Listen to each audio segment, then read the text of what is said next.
I'm not really too sure what you all want to know, but I'll do my best in terms of trying to give you all an update on what is going on with Shell in Alaska and sort of what that means for many of the public-private partnerships that we've established here during our last 10 years of operation. I do want to, Michael McCrander does send his regrets for not being able to participate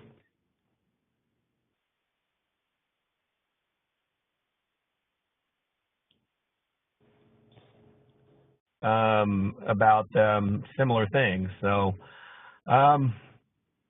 I guess probably what's on everybody's mind maybe is, I think I'll start with sort of how we sort of got here with respect to, Shell's exiting Alaska. And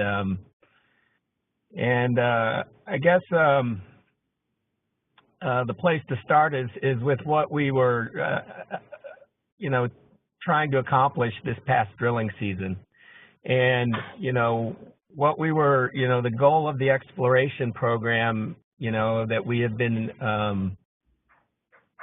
implementing over the last 2 years was really focused on the Chukchi Sea and on a prospect area affectionately known as Burger. Burger was a very critical component of Shell strategy in terms of potential development of the Arctic offshore, in that the information that we had gotten and our interpretation of that information from seismic surveys and from previous work that had been done in the early 90s in that area really gave indications that Burger was a world-class reserve, that there was substantial oil located in that prospect area. And, given the challenges of developing in the Arctic, it really was critical from an economic perspective that there be a world-class reserve, such that then, future developments in other parts, could be anchored to that, to justify the infrastructure in terms of an onshore, a pipeline onshore across the NPRA, for example. So Burger was really the critical piece. And so the objective this summer was to go out there and to prove up that reserve. And, we were somewhat constrained this summer in terms of only being allowed to, operate one drilling vessel at a time, and therefore could only drill one hole. But the results of drilling that one hole were sufficient for us to understand whether our theories about the Burger prospect were indeed correct.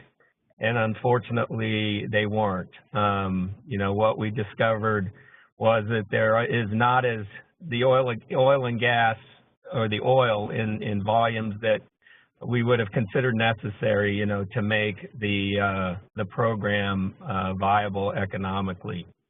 And it's not so much, based on the price of oil today, because this, first oil would have never come until about 15 years anyway, if it did prove to be economic. But unfortunately, it didn't. And so because of that, it unfortunately, made it pretty clear that, at least from our business strategy perspective, that really we didn't have an economic path forward, and so it was determined that the venture would close. And so that's what we announced, the end of September, and that's what we're in the process of doing right now. Are there any questions from anybody about that piece of it?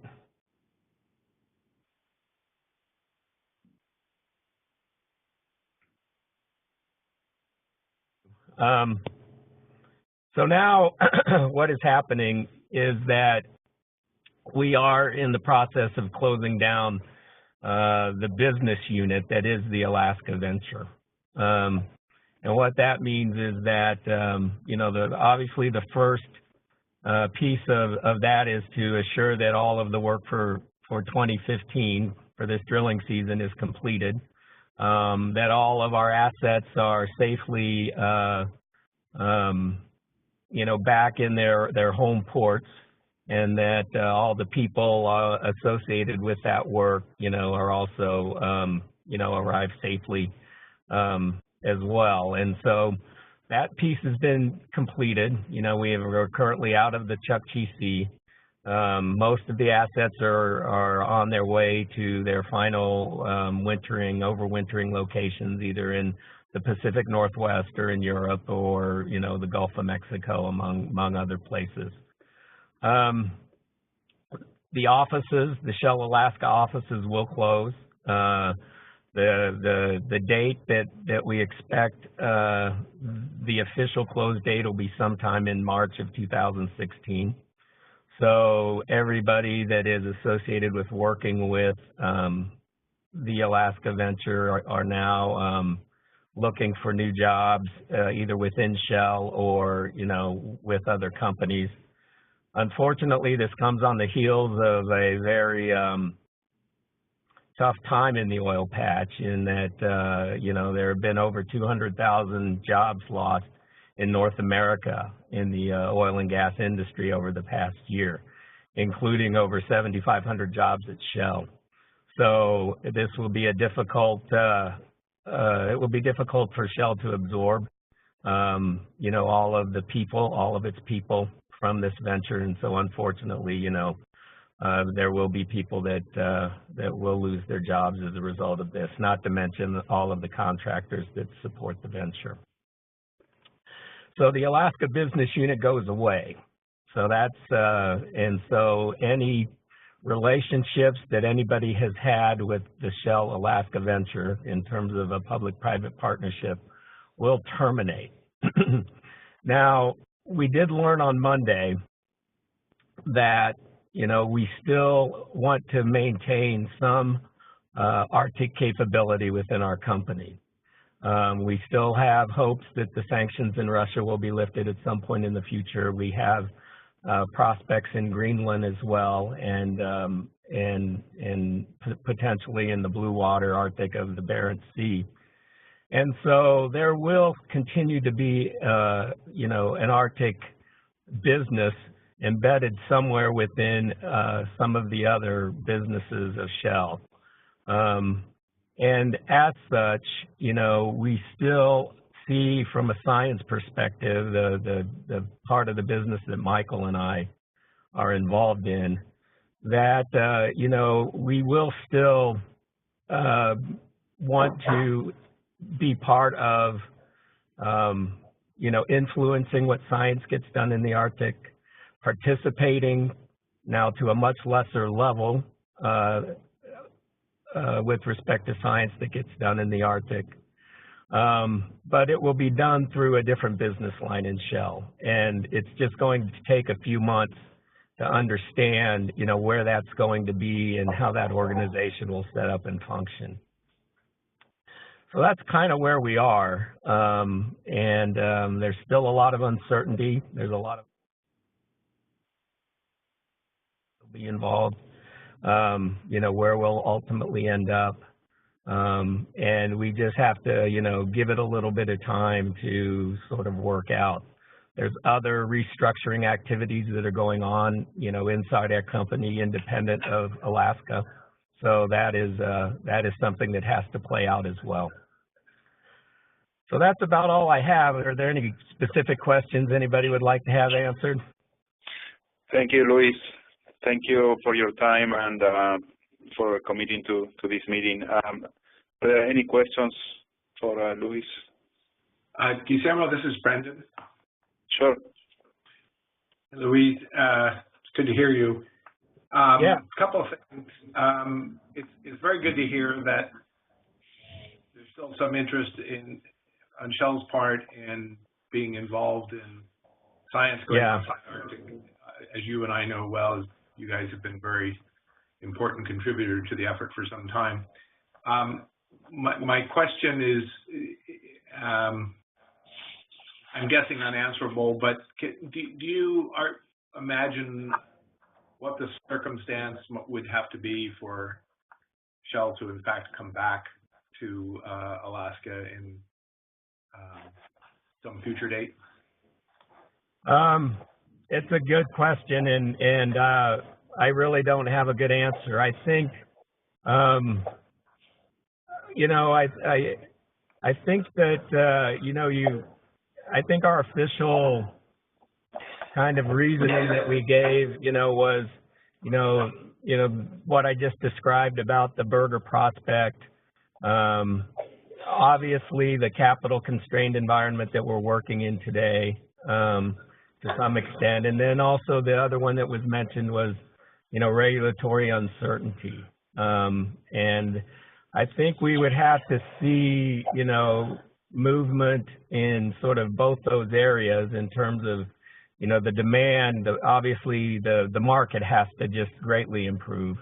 And then, you know, also the ability to be able to, you know, prosecute these leases, you know, more along what I think we're kind of used to in terms of sort of the timing and the amount of activity would somehow have to improve, I think. So I think until we see, you know, some of those things change, I think that's why we characterize it as foreseeable future. I think those words were chosen carefully because I think they, you know, I think they imply, and I think they're meant to imply that, you know, we would come back if conditions were favorable. Thanks. Yeah. Thank you. Are there any other questions for Luis?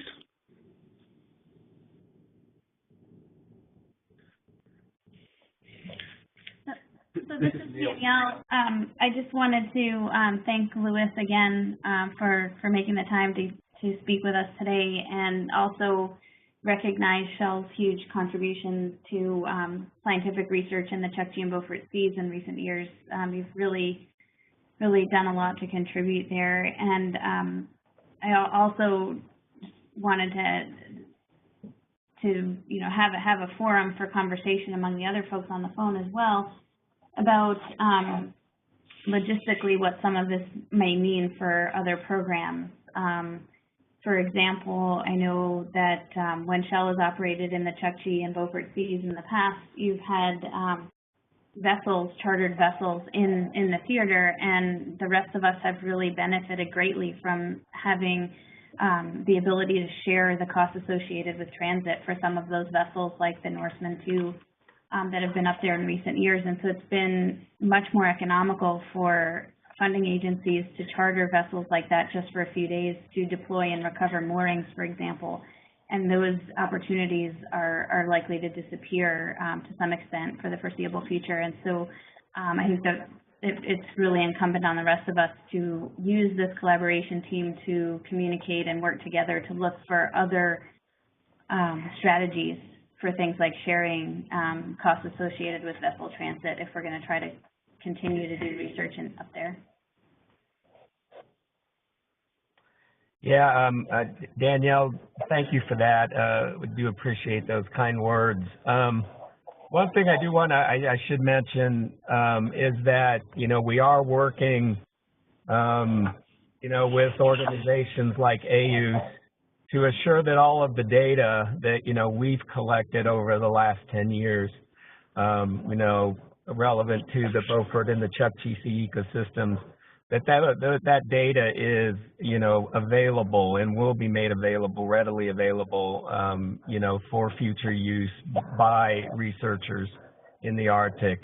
So one of my sort of last big pieces of work that I need to do for the venture is to implement that data transfer, and so that is work that's going on. And if anybody has any ideas about that, I would be more than welcome. Would more than welcome your input. And then second, just so there's no confusion, there will be a very small, likely field program next year. We do have some work that does need to be done relative to maybe picking up some hardware that was left behind in 2015, potential environmental studies required by the EPA that are part of this year's discharge permit. And so there will still be a small staff in Alaska, 5 to potentially 15 people in 2016 to finish up that work.